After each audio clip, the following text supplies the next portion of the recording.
भक्तगणों, आज आपको श्रीमद् भागवत 7वें स्कंद 14वें अध्याय में गृहस्थ संबंधी सदाचार की कथा कहूँगा। आज को ध्यान पर सुने और इस चैनल को लाइक करें, सब्सक्राइब जरूर करें।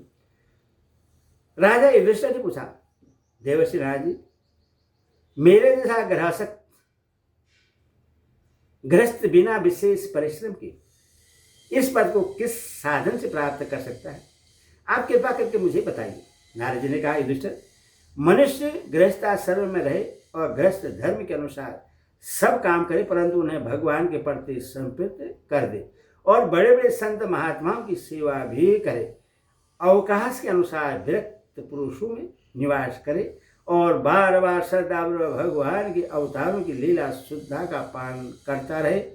जैसे स्वप्न टूट जाने पर मनुष्य स्वप्न के संबंधियों से आसक्त नहीं रहता, वैसे ही ज्यों ज्यों सत्संग के द्वारा बुद्धि शुद्ध हो, त्यों ही त्यों शरीर, स्त्री, पुत्र, धन आदि की आसक्ति स्वयं छोड़ता चले, क्योंकि एक न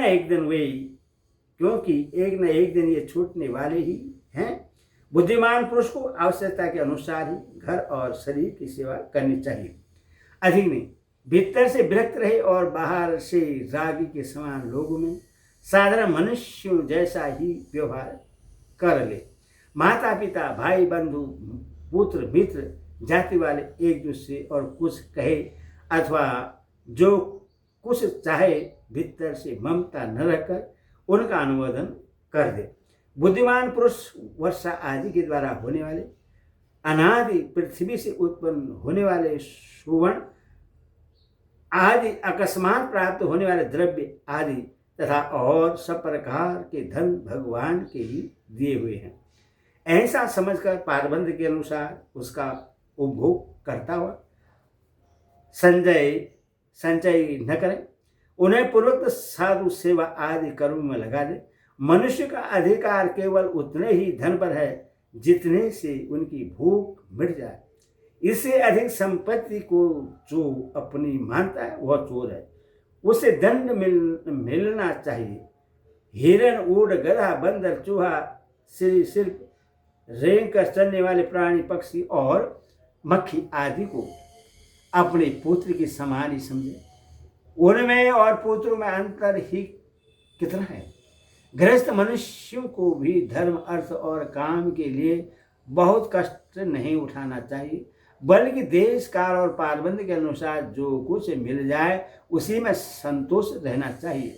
अपनी समस्त भोग सामग्री को कुत्ते, पतित और चंडाल पर्यंत सब प्राणियों को यथा योग्य बांटकर ही अपने काम में लाना चाहिए। और तो क्या, अपने स्त्री को भी, जिससे मनुष्य समझता है कि यह मेरी है, अतिथि आदि की निर्दोष सेवा में नियुक्त रखे। लोग स्त्री के लिए अपने प्राण तक दे डालते हैं, यहाँ तक कि अपने माँ बाप और गुरु को भी मार डालते हैं।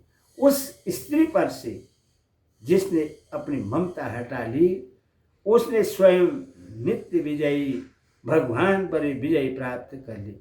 यह शरीर अनंत में कीड़े, भिष्टा और राख की ढेरी होकर रहेगी। कहाँ तो यह तुच्छ शरीर और इसके लिए जिसमें आसक्ति होती है वह स्त्री, और कहाँ अपनी महिमा से आकाश को भी ढक रखने वाला अनंत आत्मा। गृहस्थी को चाहे कि पारबंध से प्राप्त और पंचयज्ञ आदि से बचे हुए अन्न से ही अपना जीवन निर्वाह करे।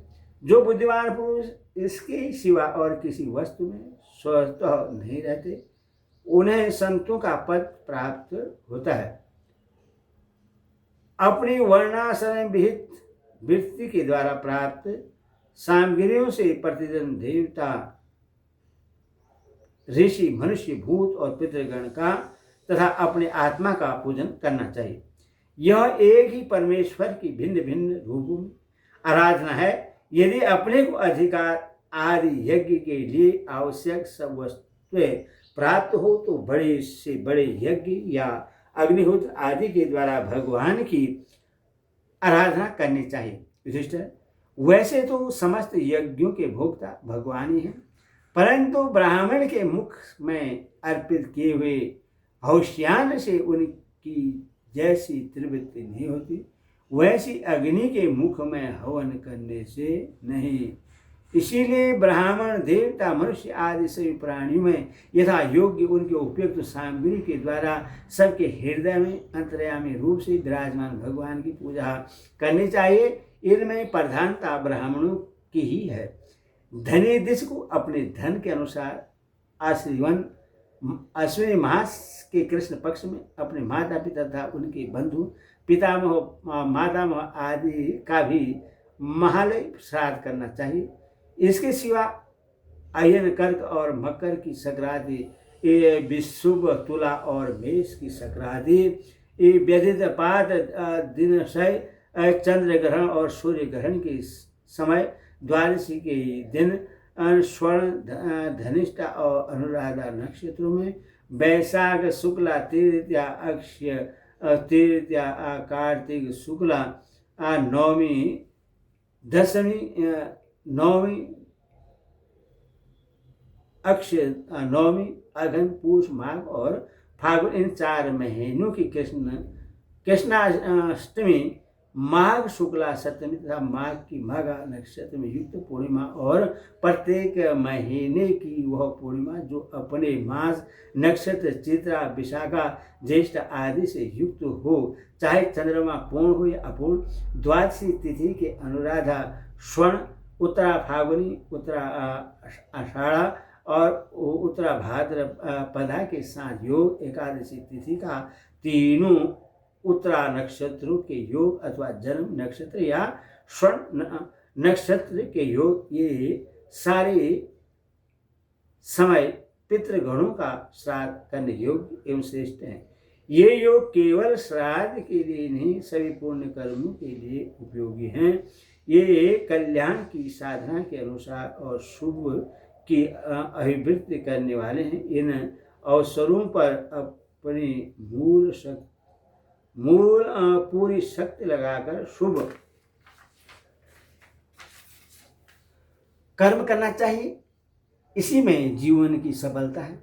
इन शुभ सहयोग में जो स्नान, जप, होम, व्रत तथा देवता और ब्राह्मण की पूजा की जाती है अथवा जो कुछ देवता, पितर, मनुष्य एवं प्राणियों को संपृक्त किया जाता है, उसका फल अक्षय होता है।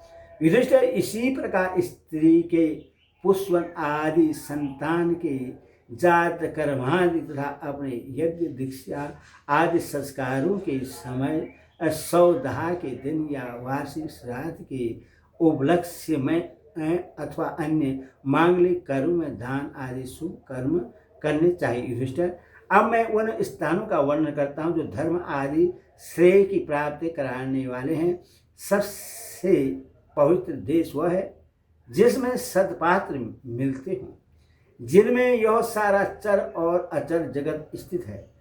उन भगवान की प्रतिमा जिस देश में हो, जहाँ तप, विद्या एवं दया आदि गुणों से युक्त ब्राह्मणों के परिवार निवास करते हों तथा जहाँ तहाँ भगवान की पूजा होती हो और पुराणों में प्रसिद्ध गंगा और आदि नदियाँ हो, ये सभी परम स्थान कल्याणकारी हैं। पुष्कर आदि सरोवर, सिद्ध पुरुष के द्वारा सेवित क्षेत्र, कुरुक्षेत्र, गया, प्रयाग, पुलहासा, शालग्राम क्षेत्र, नैमिषारण्य, फाल्गुन क्षेत्र, सेतुबंध, प्रभास, द्वारिका, काशी, मथुरा, पंपासर, बिंदु सरोवर, बद्रिकाश्रम, अलकनंदा, भगवान सीता राम जी के आश्रम, अयोध्या, चित्रकूट आदि, महेंद्र और मल्ल आदि समस्त कुल पर्वत और जहाँ तहाँ भगवान के आचार्यतार हैं, वे सब के सब देश अत्यंत पवित्र है। कल्याणकामी पुरुषों को बार बार इन देशों का सेवन करना चाहिए। इन स्थानों पर जो पुण्य कर्म किए जाते हैं, मनुष्यों को उनके 1000 गुना फल मिलता है। युधिष्ठिर, पात्र निर्णय के प्रसंग में पात्र के गुणों को जानने वाले विवेकी पुरुषों ने एकमात्र भगवान को ही सत्पात्र बतलाया है। यह चराचर जगत उन्हीं का स्वरूप है। अभी तुम्हारे इसी यज्ञ की बात है। देवता, ऋषि, सिद्ध और सनकादि के रहने पर भी अग्नि पूजा के लिए भगवान श्री कृष्ण को पात्र समझा गया। असंख्य जीवों से भरपूर इस ब्रह्मांड रूप महावृक्ष के एकमात्र मूल भगवान श्री कृष्ण ही हैं। इसीलिए उनकी पूजा से समस्त जीवों की आत्मा तृप्त हो जाती है। उन्होंने मनुष्य, पशु, पक्षी, ऋषि और देवता आदि के शरीर रूप पूर्वों की रचना की है तथा वे ही इन पूर्वों में जीवन रूप से शयन भी करते हैं। इसी से उनका एक नाम पुरुष भी है। युधिष्ठिर, एक रस रहते हुए भी भगवान इन मनुष्यादि शरीरों में उनकी विभिन्नता के कारण न्यूनाधिक रूप से प्रकाशमान है।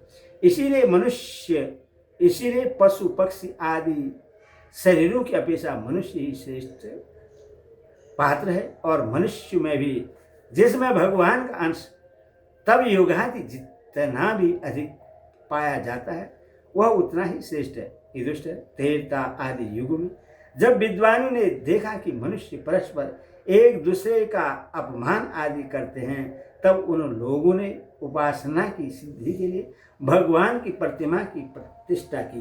तभी से कितने ही लोग बड़ी श्रद्धा और सामग्री से प्रतिमा में ही भगवान की पूजा करते हैं, परंतु जो मनुष्य से द्वेष करते हैं उन्हें प्रतिमा की उपासना करने पर भी सिद्ध नहीं मिल सकती। युधिष्ठिर, मनुष्यों में ही ब्राह्मण विशेष सुपात्र माना गया है, क्योंकि वह अपनी तपस्या, विद्या और संतोष आदि गुणों से भगवान के वेद रूप शरीर को धारण करता है। महाराज, हमारी और तुम्हारी तो बात ही क्या, ये जो सर्वात्मा भगवान श्री कृष्ण हैं उनके भी इष्टदेव ब्राह्मण ही हैं, क्योंकि उनके चरणों की धूल से तीनों लोग पवित्र होते रहते हैं। हरि ओम तत्सत, हरि ओम तत्सत, हरि ओम तत्सत।